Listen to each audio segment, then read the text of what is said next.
Setiap orang menginginkan kebahagiaan dan tidak seorang pun menginginkan kesengsaraan dalam kehidupan ini. Namun nyatanya tidak setiap orang yang ingin bahagia mengetahui jalan yang harus ditempuhnya untuk sampai kepada kebahagiaan itu. Maka pada kesempatan pertemuan kali ini saya ingin menyampaikan sebuah hadis dari junjungan kita baginda Nabi besar Muhammad sallallahu alaihi wasallam yang termuat dalam kitab Mukhtarul Ahadits An-Nabawiyah, di mana beliau bersabda, arba'un min sa'adatil mar'i. Ada 4 perkara yang merupakan tanda dari orang bahagia.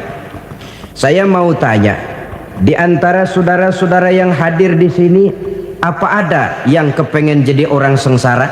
Ya. Seluruhnya tentu ingin mendapatkan kebahagiaan. Maka menurut resep dari Nabi kita, tanda orang bahagia itu 4. Jadi kalau saudara ingin bahagia harus mempunyai 4 perkara ini. Yang pertama, orang bahagia itu kata Nabi, darun wasi'un. Punya rumah biar bagus asal gede. Enak ngaturnya daripada sudah punya rumah kecil adanya di pinggir kali, gubuk, kalau hujan bocor, miring lagi, kiamat. Loh, kalau gitu Islam materialis dong.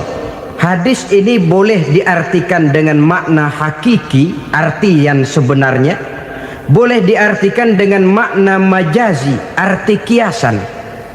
Kalau dia diartikan dengan arti kias, maka yang dimaksud darun wasi'un ay qalbun wasi'un. Rumah yang luas tidak lain daripada hati yang lapang. Karena di situ kunci kebahagiaan yang sebenarnya. Walaupun kita cuma tinggal di petak berukuran 2 kali 3 meter, kalau hati kita luas-luas rasanya rumah itu. Tapi biar rumah kita halamannya saja puluhan ribu hektar, ada kolam renangnya, kamar tidurnya tidak lagi terhitung. Kalau hati yang menempati rumah itu sempit, maka akan terasa sempit jugalah rumah itu. Tempat bergantungnya tidak lain adalah hati. Marilah kita mencoba melihat berbagai pandangan orang tentang bahagia ini. Ada orang menyangka bahwa bahagia itu kalau dia mendapatkan harta yang sebanyak-banyaknya. Siapa yang banyak harta, dialah raja. Apa yang dia mau seluruhnya bisa dibeli. Keamanannya dia bisa menyewa petugas. Seluruh fasilitas untuk menyenangkan kehidupannya bisa dibeli. Pendeknya, hartalah segala-galanya dalam kehidupan. Sampai ada pepatah mengatakan, innad darahima fil amakini kulliha taksur rijala mahabatan wa jalala. Sesungguhnya harta, dinar, dirham, uang di mana-mana selalu bikin hebat orang yang memilikinya. Coba lihat, orang yang punya duit sama yang enggak punya duit, jangan gaya hidupnya, gaya jalannya aja lain. Wahia lisanun liman arada fasahatan, wahia silahun liman arada qitala. Uang adalah senjata yang paling ampuh bagi orang yang mau pergi perang, dan lidah yang paling fasih bagi orang yang mau bicara. Kalau bicara dengan lidah macet, cobalah bicara dengan harta, lancar. Sampai ada pepatah demikian, segalanya bisa diatur dengan harta. Maka di kalangan orang yang berpandangan semacam itu, seluruh kegiatan hidupnya hanya terfokus kepada bagaimana mengumpulkan harta yang sebanyak-banyaknya. Tidak peduli halal haram, tidak kenal sore pagi siang dan malam, tidak sempat sujud, jauh dari agama, jauh dari kehidupan yang bersifat ruhaniyah, jauh dari Allah dan sebagainya. Sampai dalam Al-Quran dikelompokkan dalam kelompok yang dinamakan lumazah. Allazi jama'a malahu wa addadah yahsabu anna malahu akhladah. Mereka mengumpul-ngumpulkan harta sebanyak-banyaknya dan menyangka bahwa harta yang banyak itu dapat mengekalkan hidupnya, mengekalkan kekayaannya, mengekalkan kebahagiaannya. Saudara hadirin yang berbahagia, kalau pandangan hidup ini benar, artinya kalau harta memang merupakan satu-satunya hal yang dapat membuat orang bahagia, tentu di rumah mewah tidak akan pernah ada tangis derita.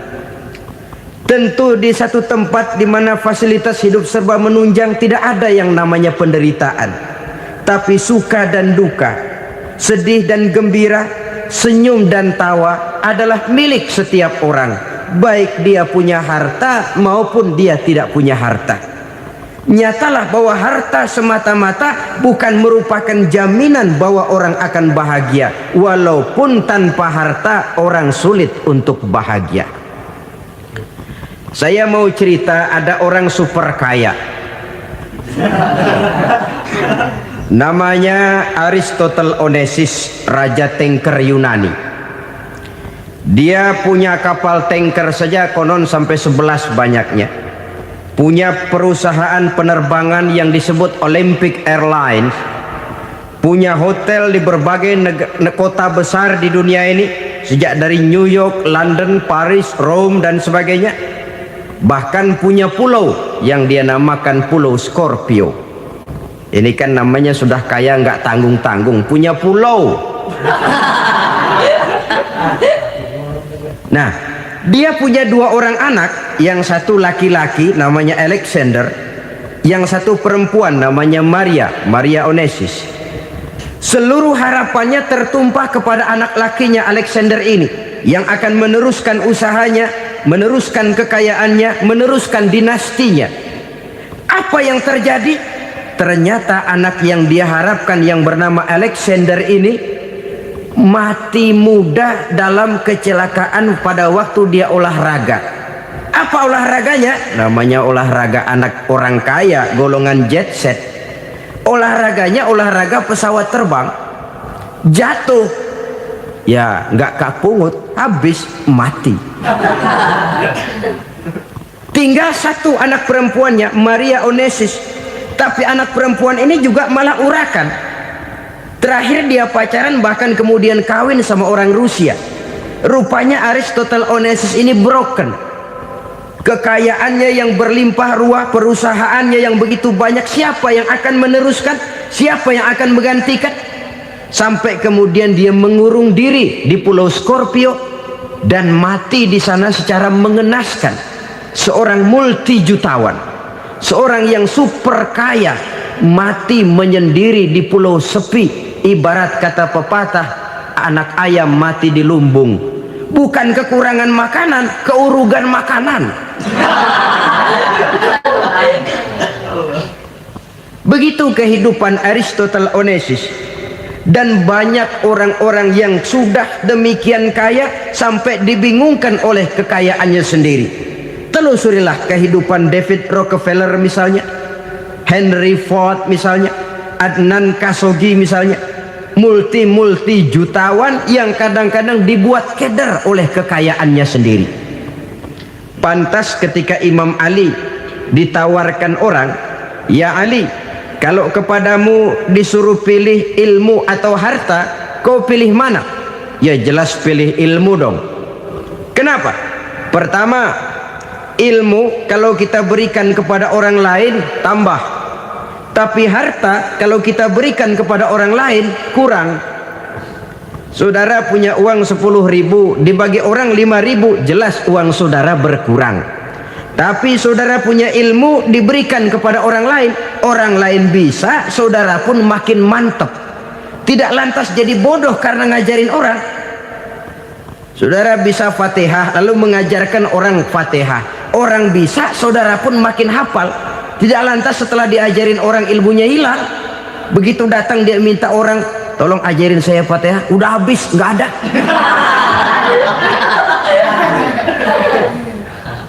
Yang kedua kata Imam Ali, ilmu menjaga kita.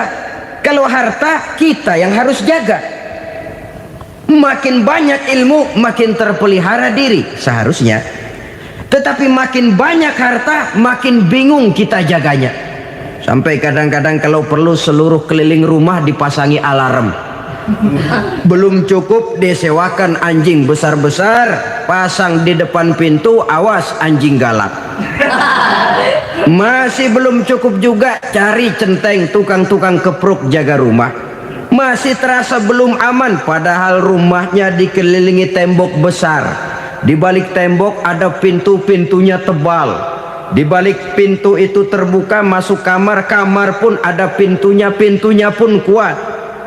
Masuk ke dalam kamar ada lemari, lemarinya pun pintunya kuat, dikunci, kuncinya pun kuat. Tapi terhadap seluruhnya yang timbul cuma sekedar was-was saja. Kesimpulannya sekali lagi, tanpa harta orang memang sulit untuk bahagia. Tapi harta semata-mata tidak merupakan jaminan orang akan bahagia. Dengan hati yang luas, itu modal utama untuk mencapai kebahagiaan hidup. Orang yang hatinya luas, saudara-saudara, punya hati yang lapang, melihat kenyataan hidup ini, dia bersyukur senantiasa kepada Allah. Lantas tidak timbul hasud dan iri hatinya. Oleh karena itu jiwanya selalu lapang. Kalau tidak, cupik hati namanya, dangkal pandangan, tidak senang melihat orang lain dapat nikmat, dan itu sering dijadikan contoh. Kalau orang yang lapang dada, dia lihat tetangganya beli TV baru, dia berkata, alhamdulillah ya, tetangga kita beli TV, mudah-mudahan kita bisa ikut nonton. Lapang dadanya. Tapi orang yang sempit hati, lihat tetangga beli televisi, meriang. Enggak diapa-apain, meriang. Besoknya dengar tetangga beli motor, makin sakit, ke rumah sakit. Lalu di rumah sakit dengar tetangganya beli mobil, mati. Disiksa oleh perasaannya sendiri. Orang kalau hati sudah sempit dalam hidup, kemanapun dia pergi, sempit rasanya medan kehidupannya. Kemudian kita melihat juga ada orang yang menilai bahwa bahagia itu katanya kalau punya kedudukan yang tinggi, pangkat yang agung, wibawa yang besar. Mungkin betul, tapi mungkin juga tidak. Bergantung kepada hati orang yang punya pangkat itu. Sama dengan harta tadi. Harta akan membawa bahagia kalau dia jatuh ke tangan orang yang berhati lapang. Tapi harta akan jadi bencana kalau jatuh ke tangan hati orang yang sempit. Pangkat akan membawa bahaya kalau jatuh di tangan hati orang yang sempit. Lebih dari itu, kenyataan mengajarkan kepada kita bahwa ternyata pangkat dan jabatan tidak selamanya memberikan kebahagiaan dalam kehidupan. Bahkan resikonya kelewat besar.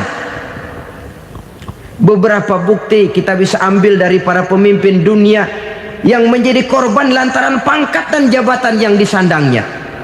Saudara ingat Presiden Abraham Lincoln dan John Kennedy dari Amerika? Dibunuh orang. Park Chung-hee dari Korea Selatan, Ziaur Rahman dari Bangladesh, Anwar Sadat dari Mesir, terakhir Indira Gandhi dari India, menjadi korban dari pangkat dan jabatan yang disandangnya dari orang-orang yang tidak senang dia memegang jabatan itu. Dia akan mudah mengundang bencana. Sehingga pantas kalau seorang presiden terkemuka Amerika, Harry Truman namanya, dia mengatakan jabatan presiden itu, kata dia, seperti orang nunggang macan, naik macan. Harus kita taiki, kalau enggak dia bakal nerekam kita, ngeri katanya. Adapun orang yang hatinya lapang, kalau dia menerima pangkat dan jabatan, dianggapnya itu satu kesempatan untuk berbuat baik. Tapi orang yang berhati sempit, menerima pangkat dan jabatan, bukan kadang-kadang menerima, malah berusaha setengah mati mencapai dengan segala cara. Kalau perlu jilat atas, jilat atas. Jadi golongan sumuhun dawuh. Jadi kelompok kulon nuwun, yes sir, yang kerjanya cuma oke bos. Kalau perlu jilat atas, jilat atas. Kalau perlu injak yang bawah, injak yang bawah. Perlu sikut kiri kanan, sikut kiri kanan. Yang penting pangkat dapat, jabatan dapat. Orang yang semacam ini, kalau sudah mempunyai pangkat dan jabatan, biasanya dia tidak menganggap itu sebagai amanah, tidak menganggap sebagai kesempatan berbuat baik, tapi malah kesempatan untuk memperturutkan hawa nafsunya yang dilatar belakangi oleh kesempitan hatinya tadi. Apalagi kalau orang memperoleh pangkat karena banyak mengeluarkan uang, seakan-akan pangkat dan jabatan itu sekarang macam proyek pakai tender. Siapa yang berani bayar segini naik, nggak berani minggir.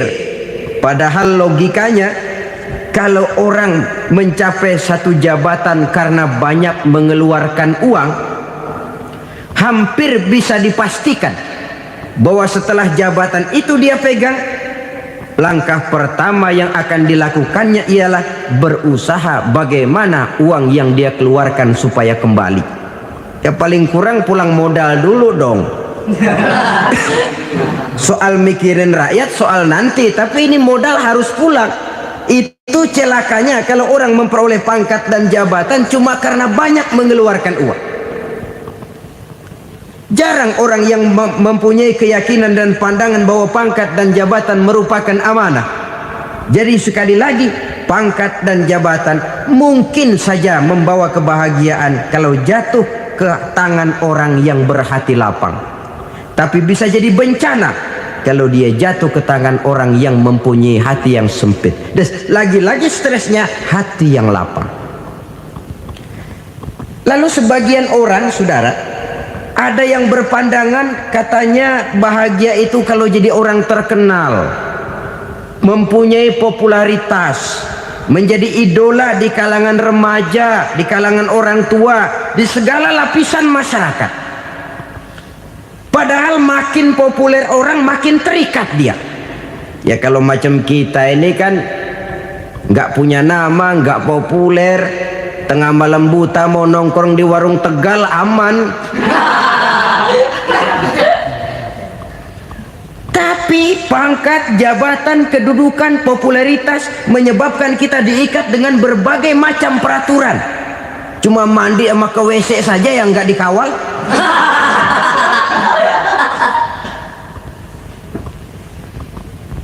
Benarkah popularitas, ketenaran membawa kebahagiaan? Mungkin ya, tapi mungkin juga tidak. Kenapa? Banyak orang-orang populer yang mengakhiri hidupnya secara tragis. Kita ambil beberapa nama. Di Amerika tahun 60-an ada bintang seksi paling terkenal yang dijuluki sex bomb, bom seks. Sampai sekarang jadi legenda, namanya Marilyn Monroe. Singkatan doublenya itu inisialnya MM, Marilyn Monroe. Terkenal top sampai dia mati tahun 62, namanya sekarang masih saja dibicarakan orang. Kenapa dia bunuh diri? Tidak punya hartakah dia? Banyak. Kurang populerkah dia? Seluruh dunia mengenalnya. Sejak rakyat kecil sampai pejabat tinggi dia punya hubungan. Kenapa? Jenuh. Dia terlahir dalam keadaan yatim.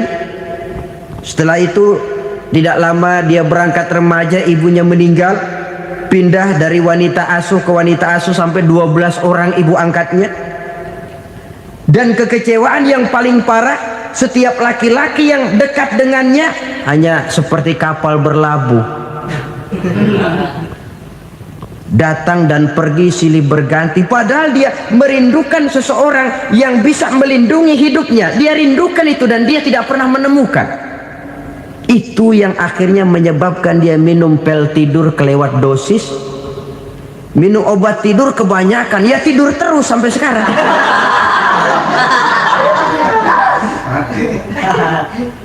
Dia mengakui, saya telah memiliki ketenaran, tapi saya tidak pernah hidup dalam ketenaran itu. Saya pandai main sandiwara, tapi saya ingin hidup dalam alam yang real sebagaimana umumnya orang. Itu yang dia rindukan. Menyusul jejak yang namanya Marilyn Monroe ini, Billie Holiday, saudara kenal tentu, di rumah sakit dirawat.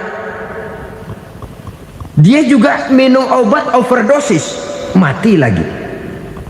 Jimi Hendrix minum obat tidur overdosis kelewat batas, mati lagi. Lalu yang menghanyutkan diri di danau, Janis Joplin dan Brian Jones. Ini orang-orang populer, orang-orang terkemuka yang mengakhiri hidup secara tragis, bukan karena tidak terkenal, mungkin karena sudah saking terkenalnya. Contoh paling belakangan, Bruce Lee. Wah, ini tukang-tukang keprok tentu kenal siapa dia. Sampai sekarang pun tabir kematiannya masih merupakan misteri. Dan yang masih hidup juga menunjukkan gejala yang aneh. Michael Jackson, rumahnya di Beverly Hills itu dijaga sedemikian rupa, dan dia selalu curiga kepada setiap makanan harus steril, bersih dari segala macam kimia. Kemana dia pergi, itu tukang-tukang keprok sudah selalu menjaga dan mengawal, dan dia seakan takut menunjukkan mukanya yang asli. Hingga kalau tampil ke tengah di luar show, dia kadang memakai pakaian yang tidak menunjukkan dia yang sebenarnya, takut dikenali orang. Ternyata popularitas sering jadi momok yang meracuni kehidupan manusia. Oleh karena itu, benarlah junjungan kita pada saat beliau mengajarkan orang akan bahagia kalau dia mempunyai hati yang lapang. Nah, sekarang masalahnya untuk mendapatkan hati yang lapang, caranya bagaimana? Kita kembali kepada konsep Quran. Allah mengajarkan, ala inna bidzikrillahi tatmainnul qulub. Ketahuilah bahwa dengan banyak mengingat Allah, hati akan tenang, jiwa akan lapang. Dengan kata lain, dekat dengan agama, merasakan kehadiran Allah dekat dalam hidup, itu muara pertama untuk mencapai hati yang lapang. Ala inna bidzikrillahi tatmainnul qulub. Jangan macam orang sekarang ingin mendapatkan ketenangan lalu tapak di puncak gunung, di gua-gua, di tempat sepi. Iyalah kalau nggak ada ular. Kalau tergigit ular berbisa, ketenangan belum, mati jelas itu. Islam positif untuk mendapatkan ketenangan. Ala inna bidzikrillahi tatmainnul qulubi. Bahwa ketahuilah bahwa dengan banyak mengingat Allah, hati akan tenang, jiwa akan lapang, nuansa pikiran akan luas. Karena yang namanya bahagia ada dimanapun manusia berada. Di kampung ada bahagia, di kota ada bahagia, di ngarai, di lembah, di gunung, di hutan, di lautan, di angkasa luar, dimanapun bahagia itu ada kalau kita bermodalkan hati yang lapang ini. Dan hati akan lapang kalau kita dekat dengan agama. Dekat dengan harta buat sementara hati mungkin tenang, tapi ketenangan yang relatif dan temporer. Apalagi orang tiap kali tambah harta, tiap kali tambah rencana, itu wajar. Mungkin sebelumnya saudara berpikir, kalau punya duit 5.000 enak nih. Begitu punya duit 5.000, aduh sayang kalau 10.000 aja. Tiap kali tambah harta, tiap kali lain rencana. Makin banyak rencana, makin menjauhkan kita dari yang namanya ketenangan. Padahal ketenangan merupakan unsur utama untuk mencapai bahagia. Dan ketenangan itu bermuara dalam hati manusia. Tengoklah kehidupan ini. Orang yang banyak harta dengan orang miskin, berbedakah rasa sakit yang mereka tanggungkan? Rasanya tidak. Walaupun si kaya tidur di kasur empuk berselimutkan sutra mahal, sementara si miskin meringkuk di balai bambu yang keras dan kasar. Apabila maut datang, dia juga tidak pernah pilih bulu. Maut datang menjemput si kaya di singgasana keemasannya, dikelilingi oleh para pengasuh, dayang dan inang serta para pengawal. Dan maut pun datang menjemput si miskin papa sehingga ia tergelepar di tepian jalan. Kedua-duanya bernama mati. Kalau nyata bahwa sakit yang ditanggung si kaya tidak beda dengan sakit yang ditanggung si miskin, bukan harta semata yang membuat orang bahagia. Hati yang tenang, jiwa yang lapang penuh kedamaian karena banyak berzikir dan mengingat Allah, itu merupakan modal utama untuk mencapai sesuatu yang bernama bahagia.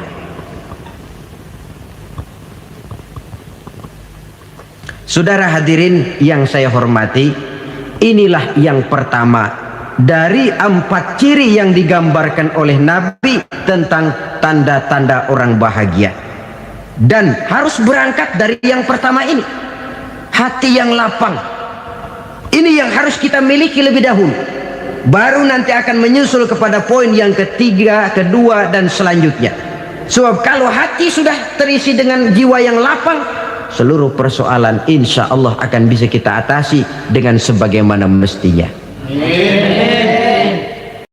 Yang kedua sekarang, tanda orang bahagia menurut baginda Nabi, markabun syariah. Orang bahagia itu, kata beliau, punya kendaraan biar cepat asal lancar. Artinya kemana dia mau pergi mudah. Apa maksud hadis ini? Kalau kita kaji lebih dalam, kendaraan itu kan alat transportasi. Transportasi tidak lain adalah usaha memudahkan komunikasi. Pindah dari situ kepada teori bahwa manusia adalah zon political, makhluk bermasyarakat yang tidak bisa memenuhi kebutuhan hidupnya secara sendirian. Kita memerlukan keberadaan orang lain dalam kehidupan ini. Untuk memakai baju saja kita sudah perlukan petani yang tanam kapas, pabrik yang memintal kapas jadi benang, pabrik yang menenun benang jadi kain, sampai kepada mesin jahit, sampai kepada tukang jahit. Itu cuma untuk memakai pakaian saja. Tidak seorang pun di antara kita yang sanggup memenuhi kebutuhan hidupnya secara sendiri. Kita perlu orang lain. Maka kebebasan dalam arti mutlak, kebebasan tanpa batas, itu tidak mungkin ada dalam kehidupan. Karena kita mengadakan yang disebut interaksi sosial. Setiap kegiatan kita tentu melibatkan orang lain.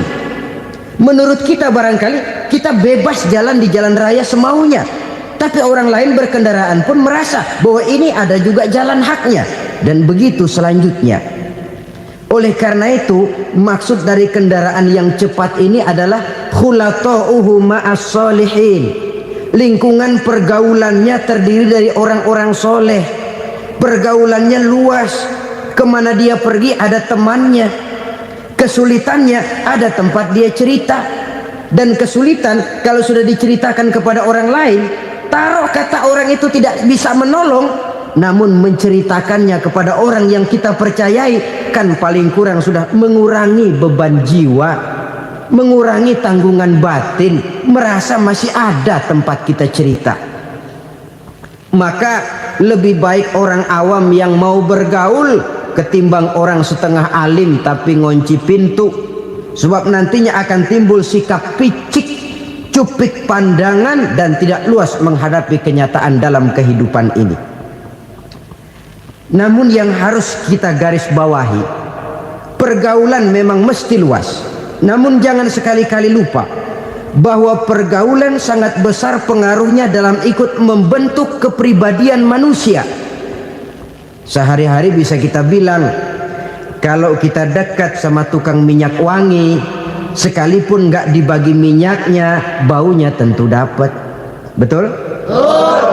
Tapi dekat sama tukang elas, walaupun nggak kena apinya, asapnya mesti kena. Kalau Syauqi mengatakan lebih jelas lagi, man asyaral asrafa asa musyarrafan wa muasyiral anzali ghairu musyarrafin. Awalam taral jildal hakira muqabbalan bisagri lamma sara jildal mushaf. Siapa yang bergaul dengan orang mulia, dia bakal ikut menjadi mulia. Tapi siapa yang berteman dengan orang hina, dia tidak bakal ikut menjadi mulia. Tidakkah kau lihat, kata Syauqi, kulit kambing yang hina pun dicium orang ketika menjadi kantong Quran. Kulit kambing hina, kalau dia sendirian gak ada yang mau cium. Tapi begitu dia bergaul dengan Quran, menjadi kantong Quran, dipakein minyak wangi, ditaruh di tempat yang tinggi, mau diambil dicium dulu, dibawa dengan penuh hormat dan hati-hati.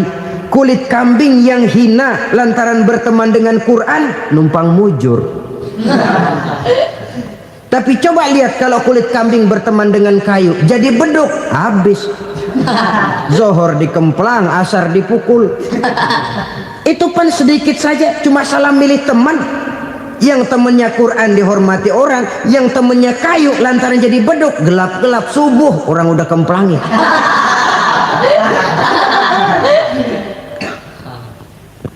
Maka terutama kepada adik-adik remaja yang masih mencari identitas diri, yang ibarat kaset masih kaset kosong, mudah diisi oleh apapun, pandai-pandailah memilih teman dalam bergaul. Karena banyak orang yang tadinya baik-baik, ketika terseret dalam pergaulan dengan orang yang tidak baik, kebaikannya menjadi lentur dan luntur. Tapi berapa banyak bajingan-bajingan tengik, orang-orang yang berlumur noda dan dosa, tiap hari melakukan maksiat, namun bergaul dengan orang yang baik-baik, pada akhirnya sedikit demi sedikit beringsut dan berangsur dia terbiasa mengikuti kebaikan-kebaikan. Saya tekankan ini kepada remaja karena mereka masih mencari identitas diri. Apa yang mereka lihat mereka mau, apa yang mereka dengar mereka ingin tahu. Coba lihat kehidupan remaja. Pulang nonton film Rambo, pengen jadi Rambo, gagah, maunya belekai melulu. Pulang nonton film Superman, pengen bisa terbang. Pulang nonton India, nyanyi melulu. Wajar, mereka masih mencari identitas diri. Saya ini sebenarnya siapa? Lingkungan, pergaulan akan membentuk itu. Karena itu pandai-pandailah bergaul, karena ia sangat besar pengaruhnya dalam ikut membentuk kepribadian manusia. Apalagi sifat yang jelek lebih cepat menularnya ketimbang sifat yang baik. Sifat yang baik, watak yang soleh itu lambat sekali untuk menular.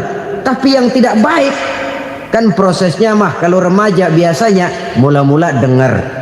Karena dengar lalu pengen tahu, karena pengen tahu lalu ngeliatin, begitu ngeliatin kan pengen nyobain, setelah nyobain ketagihan. Nah, ini prosesnya.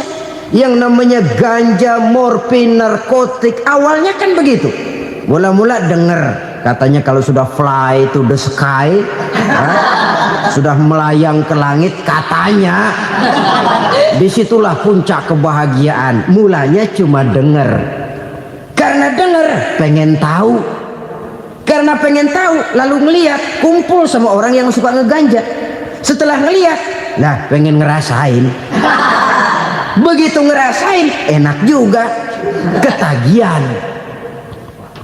Kalau sudah ketagihan jadi penyakit kronis, bisa merembet kepada yang lain. Iya, kalau orang tuanya mampu untuk beli morfin, beli ganja. Kalau tidak kan pikirannya ngayap, jemuran siapa ya gue sabet. Timbullah perbuatan-perbuatan negatif yang bermula dari salah pergaulan. Apalagi buat adik-adik remaja yang tinggal di kota-kota besar, yang pengaruh budaya, pengaruh kesenian, pengaruh struktur kehidupan yang nampak makin individualistis, di mana persaingan tajam, tensi ekonomi tinggi, orang mudah mengalami stres.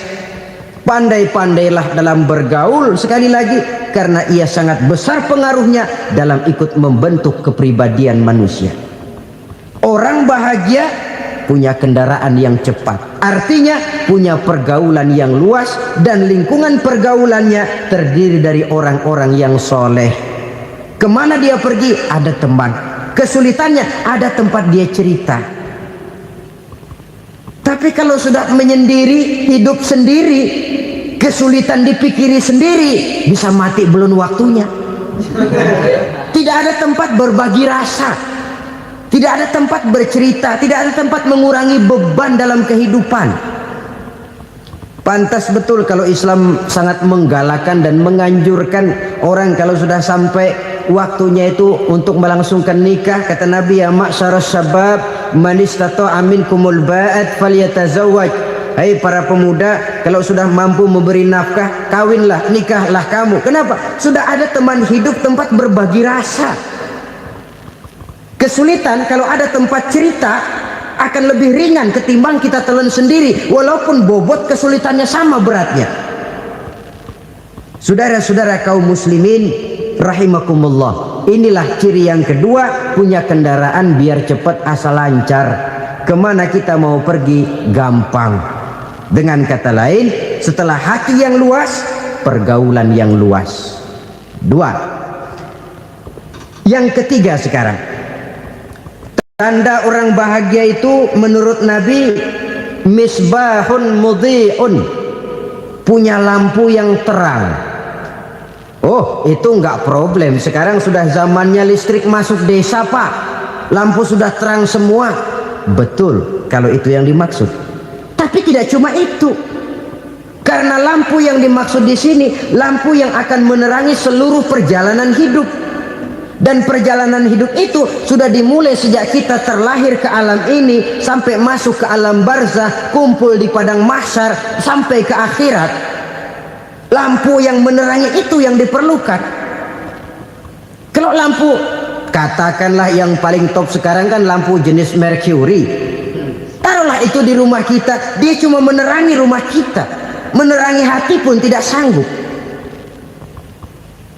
Bila kita masuk ke alam barzah, alam kubur, sanggupkah si Mercury yang begitu terang menerangi alam barzah kita? Tidak sanggup lagi. Sanggupkah lampu yang ratusan watt, bahkan puluhan ribu watt menerangi kehidupan di padang mahsyar? Tidak akan sanggup lagi. Kalau demikian, yang dimaksud lampu yang terang di sini apa? Tidak lain amal soleh, kebajikan yang kita lakukan dalam hidup. Itu yang akan jadi lampu penerang. Di dunia nama kita akan terang, jasad kita boleh hancur terkubur tanah, tapi nama kita akan dikenang orang. Begitulah kalau orang meninggalkan kebajikan dalam hidup seperti sekarang. Ribuan orang tiap saat berziarah ke kubur Imam Syafi'i, ke kubur Imam Malik, ke kubur Imam Ghazali, ke kubur orang yang baik-baik, orang yang soleh-soleh. Kebajikannya yang ditinggalkan, yang mengukir namanya dengan tinta emas. Sehingga saudara sudah terbaring di alam kubur, orang lewat, Allah, ini kuburannya Fulan bin Fulan, dulu ini kebaikannya Masya Allah, saya ikut merasakan. Mari kita mampir sebentar, kita Fatihah, mohon disampaikan Allah pahalanya kepada almarhum. Al-Fatihah. Itu kalau orang baik-baik. Lalu saudara tanya, Pak, orang mati dikirimin Fatihah apa nyampe pahalanya? Saya jawab, kalau saudara nggak percaya, mati dulu dah. Nanti saya Fatihain, tungguin di sana, umpama nggak sampai balik lagi kemari. Oh, sekarang ini kan maunya otak-otakan saja, kalau nggak masuk otak nggak percaya. Padahal alam gaib itu nggak bisa diotak-otakin. Sama saja dengan saudara pernah dengar cerita kapal Tampo Mas tenggelam kan? Pernah nggak?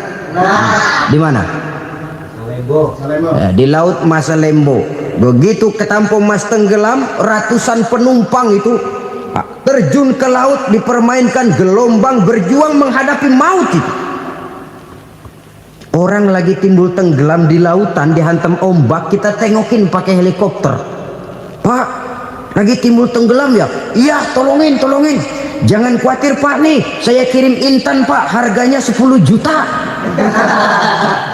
Kira-kira orang yang timbul tenggelam di laut seneng nggak? Tidak. Kan mahal toh Intan 10 juta. Kenapa dia nggak senang? Karena Intan 10 juta dalam kondisi seperti itu tidak sanggup menyelamatkan dia. Dia akan girang kalau dikirimin ban mobil bekas, dikirimin papan terentang atau bambu. Intan yang 10 juta dia nggak girang. Ban mobil bekas yang 1000 perak, tuh pegang, itu yang dia girang betul.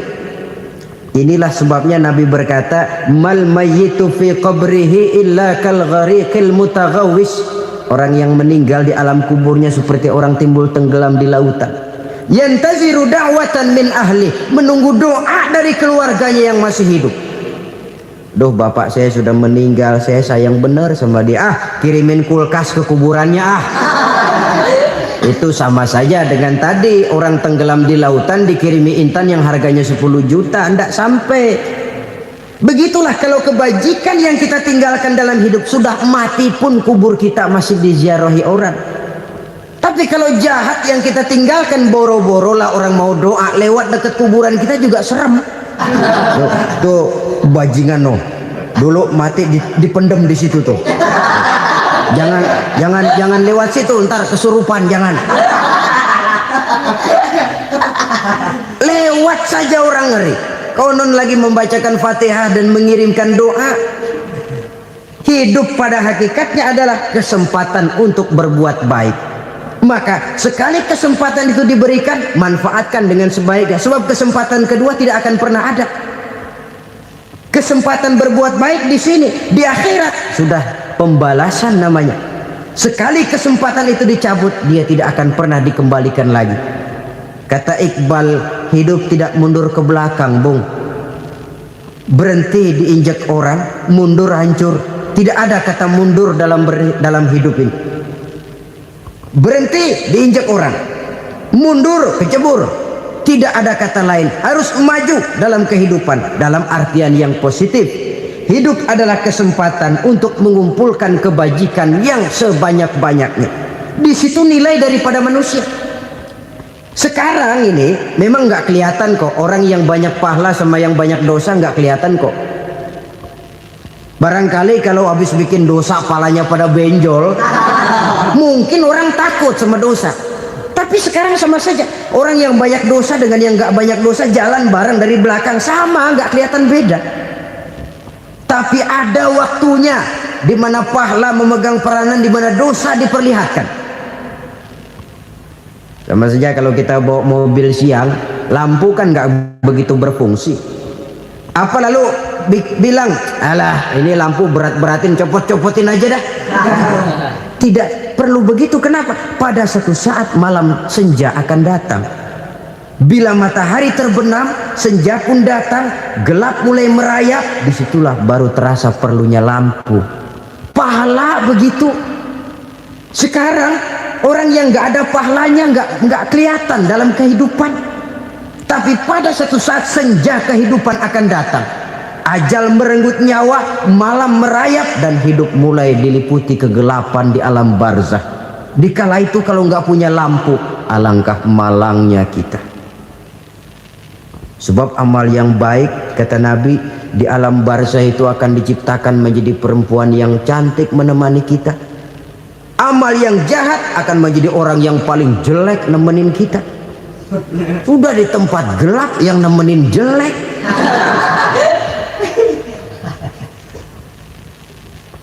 Kaum muslimin rahimakumullah. Kalau demikian masalahnya, tergantunglah kita pandai memanfaatkan waktu. Al-waktu kasayf. Waktu itu cepat sekali. Yang namanya waktu itu tahu-tahu. Tahu-tahu udah tahun 87. Tahu-tahu udah begitu. Tahu-tahu yang kemarin anak-anak, sekarang udah pada punya anak. Tahu-tahu saja itu. Begitu cepat waktu berlalu.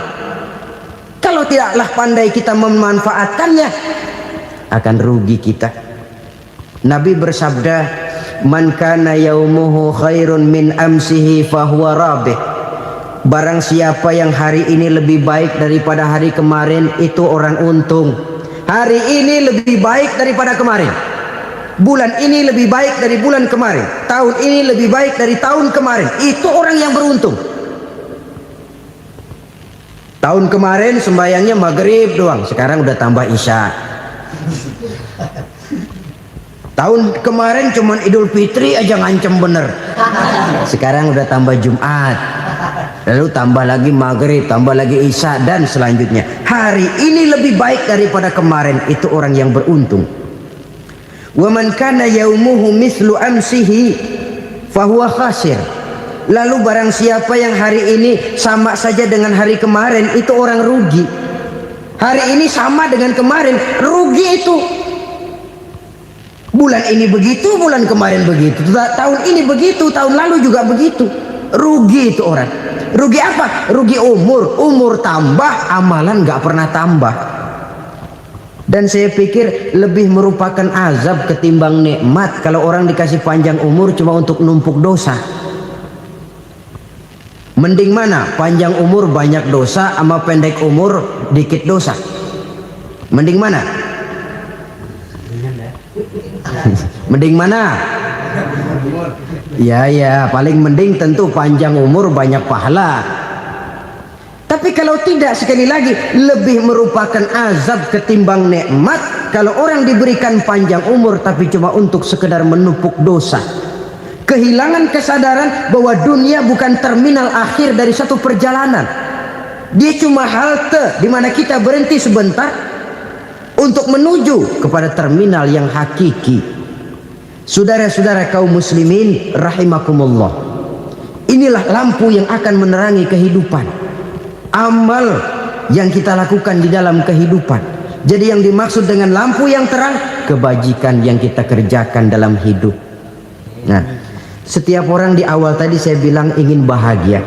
Bahagia itu kan hakikatnya kumpulan senang dan selamat. Senang, selamat. Apa bedanya? Senang tapi tidak selamat, nggak bahagia.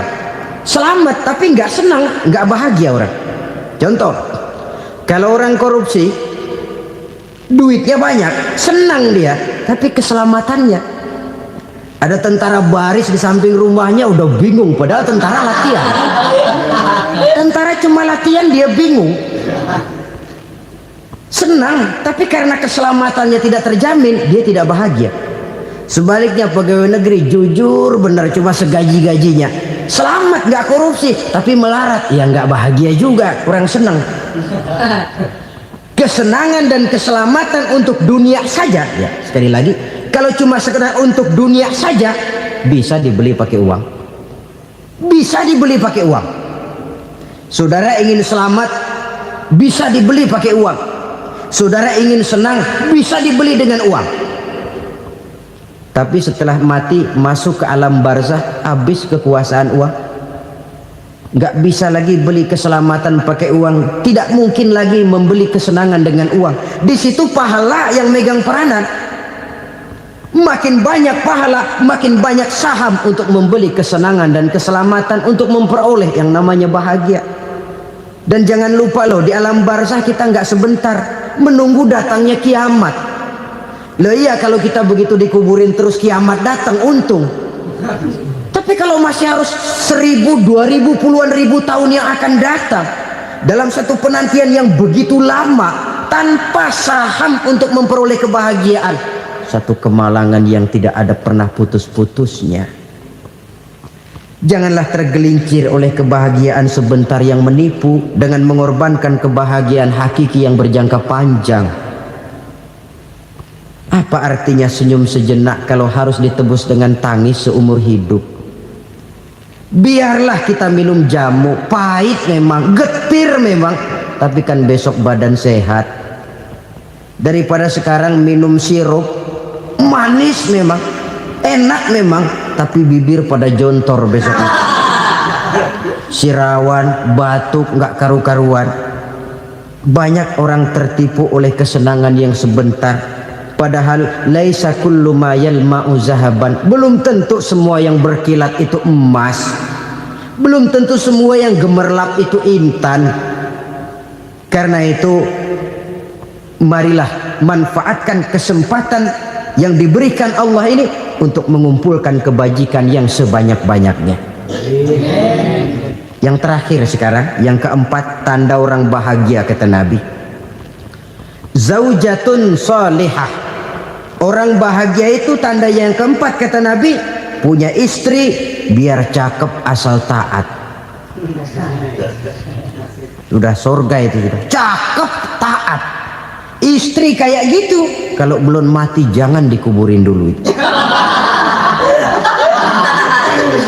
Sudah cakep taat lagi. Tapi kadang-kadang enggak, udah jelek ngadat melulu. Apa yang mau dipilih? Sebab itu Quran mengatakan istri pakaian untuk suami, suami pakaian untuk istri. Kenapa suami istri diibaratkan pakaian? Alangkah tingginya gaya bahasa Quran ini. Suami istri teman hidup, hidup perjalanan panjang. Sejak kita dalam rahim sudah ada hidup kan di sini. Sampai ke alam dunia, masuk ke alam barzah, kumpul di padang mahsyar, sampai menuju akhirat, itu perjalanan hidup. Carilah istri atau suami teman hidup yang membawa manfaat tidak hanya kehidupan di dunia ini, sampai di alam barzah, sampai di padang mahsyar. Suaminya mungkin meninggal lebih dulu atau istrinya mungkin meninggal lebih dulu, tapi suami atau istri yang masih hidup berbuat kebajikan.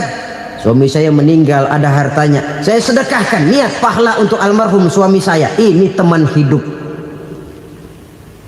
tidak dibatasi dan tidak bisa dipisahkan oleh maut sekalipun.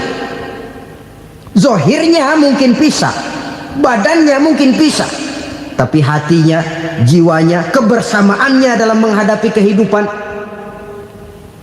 Karena itu saudara-saudara, bahasa Quran indah. Suami istri diibaratkan seperti pakaian. Apa fungsi pakaian? Pertama, pakaian jadi kebanggaan. Artinya suami harus menjadi kebanggaan istri, istri harus jadi kebanggaan suami. Yang kedua, pakaian itu kan fungsinya menutup aurat. Artinya sesama suami istri harus saling menjaga kekurangan masing-masing. Jangan malah sesama suami istri saling membongkar rahasia dan aibnya sendiri-sendiri. Istrinya diceritain jeleknya di mana-mana, atau suaminya dibongkar rahasianya di pasar umum. Itu sudah tidak lagi berfungsi sebagai pakaian. Kenapa semua ini diperlukan? Karena kita menyadari bangsa yang baik terdiri dari masyarakat yang baik. Masyarakat yang baik merupakan susunan dari warga yang baik. Warga yang baik adalah terdiri dari rumah tangga yang baik. Dan rumah tangga yang baik merupakan susunan dari pribadi yang baik. Dari situ langkah dimulai. Membangun satu bangsa yang baik diawali dengan membangun rumah tangga yang baik, dengan menciptakan pribadi-pribadi yang baik. Sehingga dari sini diharapkan berkembanglah nilai-nilai kebaikan. Orang akan bahagia mempunyai istri yang soleh. Kenapa? Tidak ada seorang suami bisa sukses jadi apapun dia, apapun profesinya. Dokterkah, kiaikah, mubalikkah, petanikah, pengusahakah, pejabat tinggikah, tidak ada seorang suami yang bisa sukses tanpa peran serta istrinya. Walaupun memang peranan itu tidak begitu kelihatan, tapi sangat menentukan. Karena itu, saudara hadirin yang saya hormati, Islam sangat menghargai kaum wanita, memberikan kedudukan yang tinggi sepanjang tidak mematikan kodrat kewanitaannya. Nah, kalau sudah kesuksesan ini diawali dari rumah tangga, karier di masyarakat mudah untuk dikejar. Tapi keberantakan di rumah tangga merupakan kegagalan pertama di tempat lain. Al-Quran menjelaskan, pertama, may yattaqillaha yaj'al lahu makhraja. Barang siapa yang bertakwa kepada Allah Subhanahu wa taala, maka dia akan diberikan makhraja. Makhraja itu jalan keluar dari segala macam kesulitan. Jalan keluarnya ada saja. menurut ukuran kemampuan dia? Tidak mungkin, mustahil, tidak bisa, mana mungkin. Tapi pada waktunya ada saja jalan keluarnya. Termasuk jenis yang yaj'al lahu makhraja. Orang yang bertakwa kepada Allah selalu diberikan jalan keluar dari segala kesulitan yang dihadapinya. Siapa sih orangnya yang tidak pernah sulit dalam hidup? Siapa orang yang tidak pernah mengalami kesulitan? Tapi kadang orang menilai, itu kelihatannya hidupnya enak aja ya, kayaknya gak pernah mengalami kesulitan. Sebenarnya bukan tidak pernah mengalami kesulitan, Allah selalu memberikan jalan keluar dari segala kesulitan yang dihadapinya. Lah kalau Allah yang memberikan jalan keluar, tentu sangat mudah sekali. Orang yang bertakwa diberikan jalan keluar dari segala macam kesulitan. Satu. Yang kedua, wa yarzuqhu min haitsu la yahtasib. Dia akan diberikan rezeki oleh Allah dengan jalan yang tidak disangka-sangka. Rezekinya datang dengan cara yang tidak disangka-sangka. Gajinya mungkin kecil, tapi penghasilannya gede. Kan itu yang penting.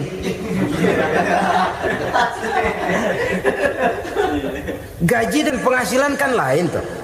Boleh jadi gaji kecil, asal penghasilan gede, kan nikmat hidup itu. Nah, penghasilan ini ada yang bisa kita perkirakan. Bisa kita perkirakan. Misalnya gaji itu tadi.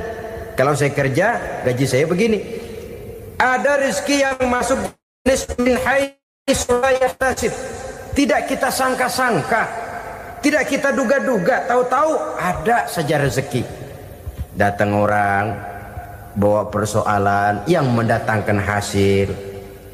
Sebab rezeki, jodoh, maut memang seperti bayangan. Kita uber-uber dia lari, kita diem dia diem. Kan gemesin itu. Bayang-bayang itu begitu. Kita kejar, dia lari. Rezeki juga begitu. Kita diam, dia diam. Setengah mati yang namanya rezeki kita cari, kita uber, ngobek sampai ratusan bohong kita kerjain. Tapi memang belum waktunya, ya sulit untuk tembus. Tapi kadang-kadang giliran kita nongkrong di rumah, datang orang bawain rezeki. Itulah yang namanya rezeki. Tapi ini untuk orang yang bertakwa. Kalau tidak punya kredibilitas takwa, jangan lalu pakai ayat ini. Diberikan Allah dengan rezeki dengan jalan yang tidak disangka. Kan ada ayatnya dah. Kita mah manteng aja di rumah dah. Ntar juga tuh rezeki datang. Ini fasilitas yang diberikan kepada orang yang wa may yattaqillah, bertakwa kepada Allah, yarzuqhu min haitsu la yahtasib, diberikan rezeki dengan cara yang tidak disangka-sangkanya. Maka kadar ketakwaan jangan membuat kita buruk sangka. Tuh orang ya nggak kemana-mana, duitnya ada aja. Kalau dia takwa, Allah berikan jalan keluar. Yang lantas ngelihat kiai orangnya ahli ibadah, ilmunya tinggi, akhlaknya luar biasa, takwanya tinggi, rezekinya lancar, lalu husnuzon nih kiai nggak kemana-mana, duitnya banyak, miara tuyul kali ini. Itu termasuk jaminan Allah yang masuk kategori min haitsu la yahtasib.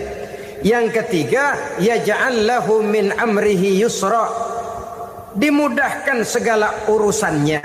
Dimudahkan segala urusannya. Kemudian yang keempat, yukaffir anhu sayyiatihi wa yu'azzim lahu ajra, diampuni segala kesalahannya dan dibesarkan pahala kebaikan yang dikerjakannya. Maka mudah-mudahan puasa yang kita kerjakan mengantarkan kita kepada ketakwaan kepada Allah, dan takwa membuka janji Allah kepada kita di dalam kehidupan ini. Kenapa sih kita yakin Quran itu kitab suci? Pertama, ajarannya sesuai dengan fitrah manusia. Suatu kitab dinamakan suci kalau konsep ajarannya sesuai dengan fitrah. Contoh, ini laki-laki ini seneng nggak sama perempuan?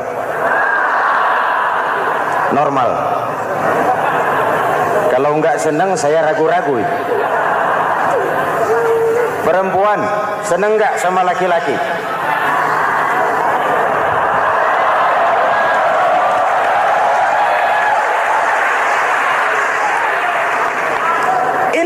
fitrah. Laki-laki suka perempuan, perempuan suka laki-laki. Quran memahami itu. Hai laki-laki, kau senang dengan perempuan. Hai perempuan, kau suka dengan laki-laki. Oke, lewat sini, lewat pintu yang disebut nikah. Kalau kitab suci melarang nikah, itu bertentangan dengan fitrah manusia. Maka dalam Quran, mulai dari umat sampai ulama dan segala profesi dianjurkan nikah. Kalau kiai tidak boleh nikah, saya pilih mengundurkan diri, Pak.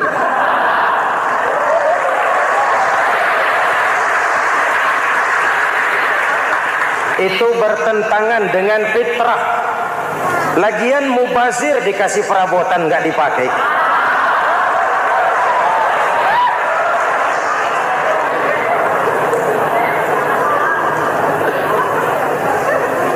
Fitrah.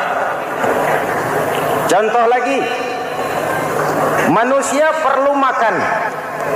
Kalau ada kitab suci menyuruh puasa terus dari pagi sampai sore sampai malam sampai pagi lagi, eta teh kitab gelo.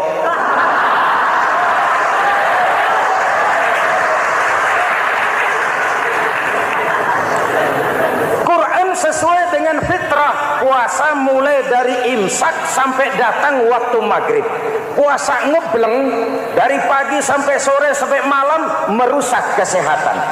Malam berpuasa boleh bergaul dengan istri. Kenapa? Fitrah. Kalau siang tidak boleh, malam tidak boleh, sebulan penuh panas kepala.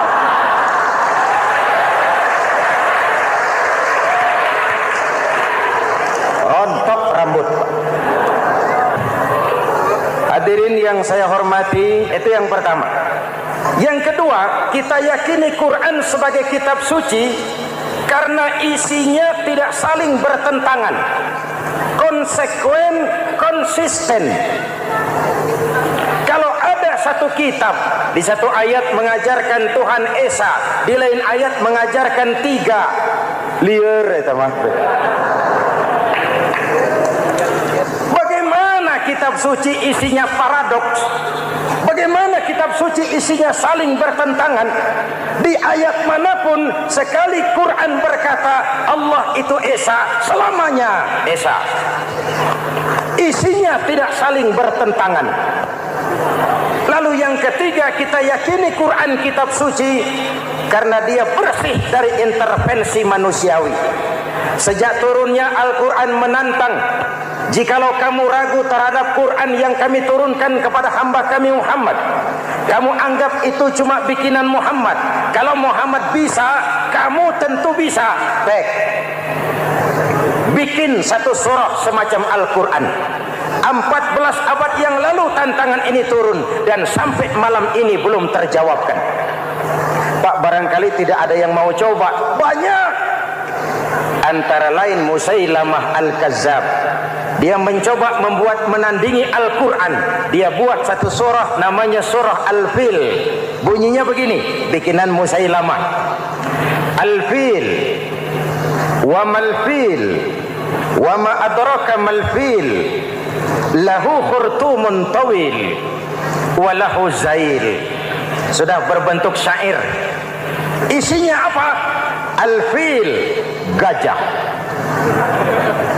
Wa mal-fil, apakah gajah itu?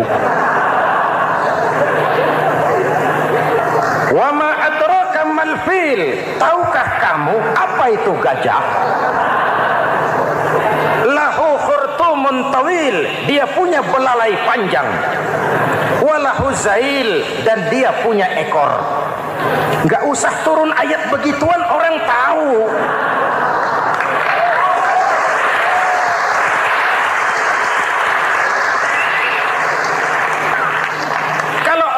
Mendekati, maka isi jauh panggang dari api.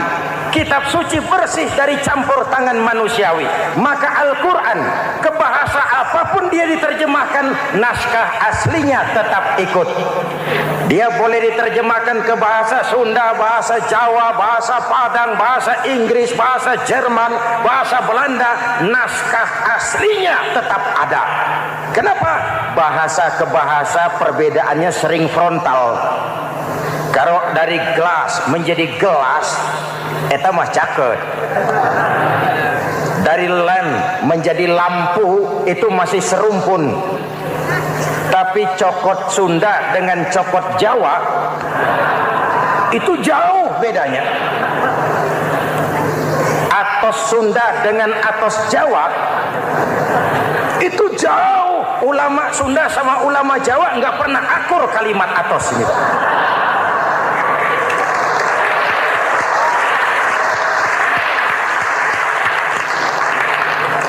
Inilah kebenaran janji Allah, inna nahnu nazzalna dzikra wa inna lahu lahafizun. Kami yang turunkan Al-Quran, kami yang akan menjaganya. Ribuan orang hafal Al-Quran. Lalu apa pesan-pesan misi utama Al-Quran? Pertama, menegakkan tauhid. Ini yang lebih dahulu, membentuk kualitas sumber daya manusia dengan menanamkan nilai-nilai keimanan, membebaskan dari ketergantungan kepada benda. Ya ayyuhan nasu ubudu rabbakumul ladzi khalaqakum. Hai manusia, Tuhanmu yang perlu kau sembah hanyalah Tuhan yang telah menciptakan kamu. Jangan menyembah Tuhan yang tidak pernah menciptakan kamu. Mengapa kau menyembah harta padahal dirimu lebih berharga dari harta? Kenapa kau menyembah pangkat dan jabatan padahal dirimu lebih berharga dari pangkat dan jabatan?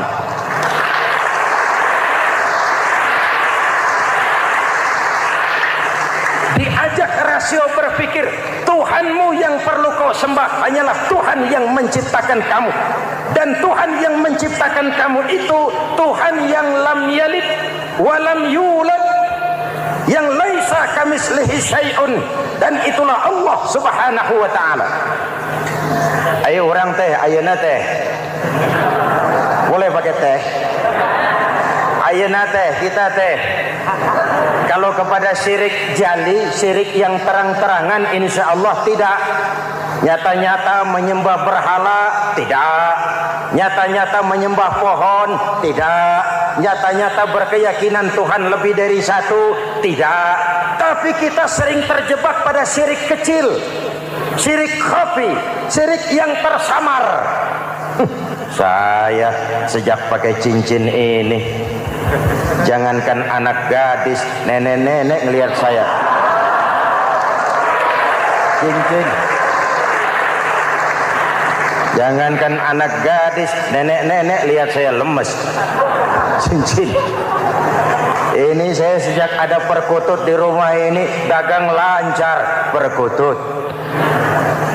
Ini Ramadan, bulan penempaan nilai-nilai keimanan. Misi utama Quran menegakkan tauhid, mengurangi kemusyrikan, membebaskan manusia dari ketergantungan kepada benda. Dari situ kualitas sumber daya manusia dimulai. Saya sering mengungkapkan selama ini sistem pendidikan kita cuma mengisi otak, bukan membentuk watak. Otak diisi segala macam ilmu, tapi hati kosong, agama rapuh, akhirnya moral rendah. Muncul manusia-manusia yang pintar, cuma sayang tidak benar.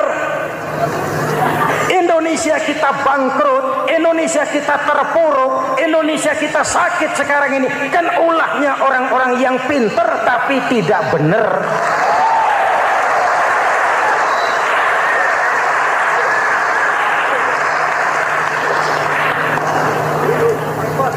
Saya bicara kayak begini, ini bukan pidato politik, ini nurani politik naon kadut.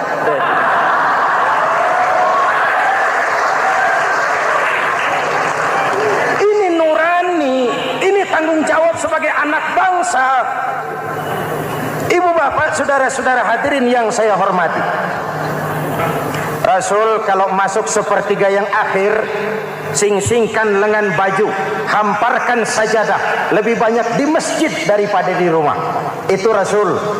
Maka sepertiga yang akhir masjid makin ramai. Lihat Masjidil Haram. Lain dengan kita. Sepertiga yang akhir masjid mulai mengalami kemajuan. Safnya makin maju.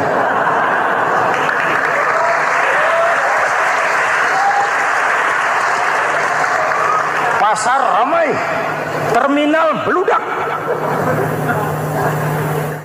Padahal sepertiga yang akhir itu puncak. Padahal di situ nilai tambah. Dan anggap ini Ramadan terakhir yang diberikan Allah kepada kita. Kenapa? Memang tidak ada jaminan tahun depan ketemu Ramadan lagi.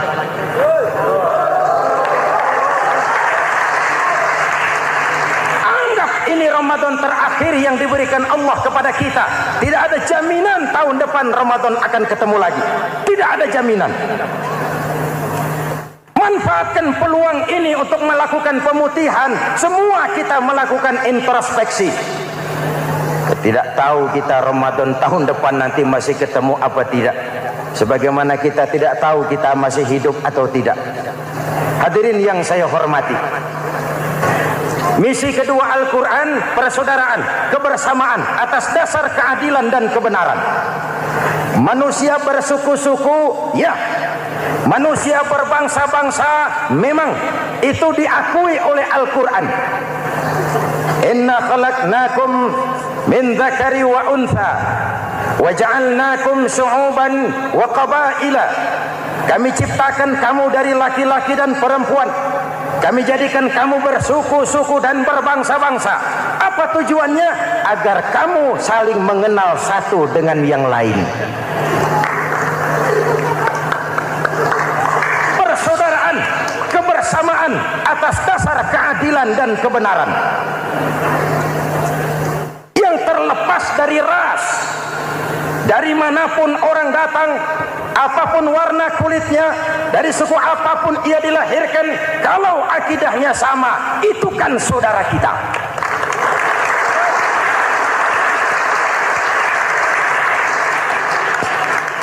Seperti di masjid, kita tidak peduli dari mana kita datang. Yang datang dari kidul, madhab ngulon mang. Yang datang dari sebelah lor, madhab ngulon mang. Yang datang dari sebelah wetan, madhab kulon mang. Yang datang dari kulon, madhab ngulon. Bukan soal dari mana kau datang, tapi satu arah menghadapmu. Kau mau Betawi, mau Sunda, mau Jawa, mau Padang, mau Aceh, mau Batak, mau Ambon, kita satu nusa, satu bangsa, satu bahasa. Kita jadi lem perekat buat lingkungan kita di saat keutuhan kita sebagai bangsa sedang dalam ujian berat. Semangat kebersamaan atas dasar keadilan. Tidak ada mayoritas menekan minoritas. Umat Islam itu kalau besar, dia mampu melindungi yang kecil. Kalau kecil, dia bisa menjaga diri. Tiap solat Jumat khatib berpesan pada akhir khutbah kedua, innallaha ya'muru bil adli wal ihsan. Innallaha ya'muru bil adli wal ihsan. Allah memerintahkan kamu menegakkan keadilan dengan argumen, bukan dengan sentimen. Mengajak, bukan mengejek. Merangkul, tidak untuk tujuan memukul. Kalau sebagai bangsa kita utuh, kompak dan bersatu, saya yakin kita akan bisa mengatasi kesulitan-kesulitan sekarang ini.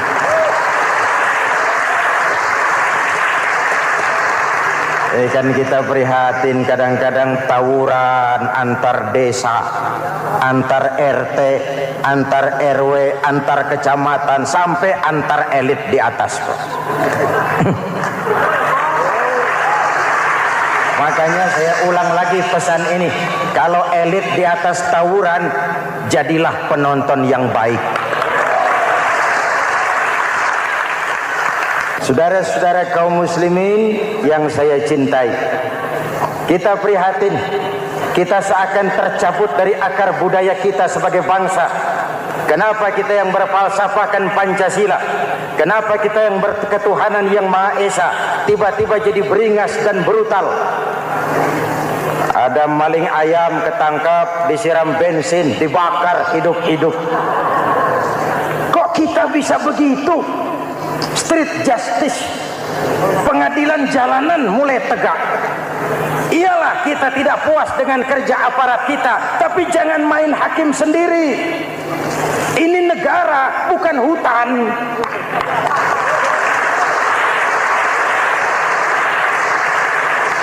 Jangan mencegah kemunkaran dengan menegakkan kemunkaran baru. hal-hal yang sepele yang mestinya kita bisa mencari jalan keluar dengan baik. Ayo luruskan saf, rapatkan barisan, satukan langkah, tautkan hati. Kita satu umat yang satu, diikat oleh Al-Quran. Hanya dengan kebersamaan kita akan mampu menata hari esok yang lebih baik atas dasar keadilan dan kebenaran. Dulu teh Muhammad Toha teriak takbir ngadepi Belanda. Bung Tomo teriak takbir ngadepi Belanda. Ayeuna takbir ngadepi batur sadulur salembur.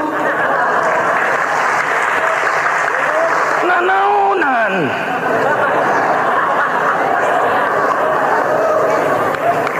Bung Tomo teriak takbir, Muhammad Toha teriak takbir, yang dihadapi jelas penjajah Belanda.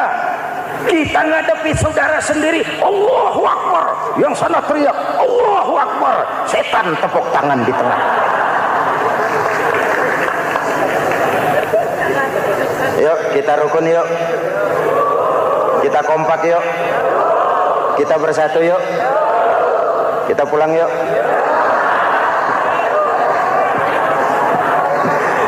Ini misi kedua. Misi yang ketiga, Al-Quran membebaskan manusia dari gaya hidup sekuler. Quran mengingatkan, awas bung, ada hidup sesudah mati, ada akhirat sesudah dunia. Lebih untung orang yang percaya akhirat daripada yang tidak. Paling tidak hidupnya normatif. Contoh, saudara yakin akhirat ada, lalu saudara hidup baik-baik, menjauhi yang munkar, meninggalkan yang haram, saudara sujud, puasa, jihad, lalu saudara mati. Setelah mati ternyata akhirat tidak ada. Tidak ada ruginya. Paling kurang kita sudah dicatat sebagai orang baik. Sebaliknya, saudara tidak percaya sama akhirat, lalu hidup seenaknya, judi, mabuk, zina, nipu orang, korupsi, tenggelam dalam kemunkaran, lalu mati. Setelah mati ternyata akhirat ada. Baik, kemana anjen? Lebih untung orang yang percaya akhirat ketimbang yang tidak. Hidupnya ada rem.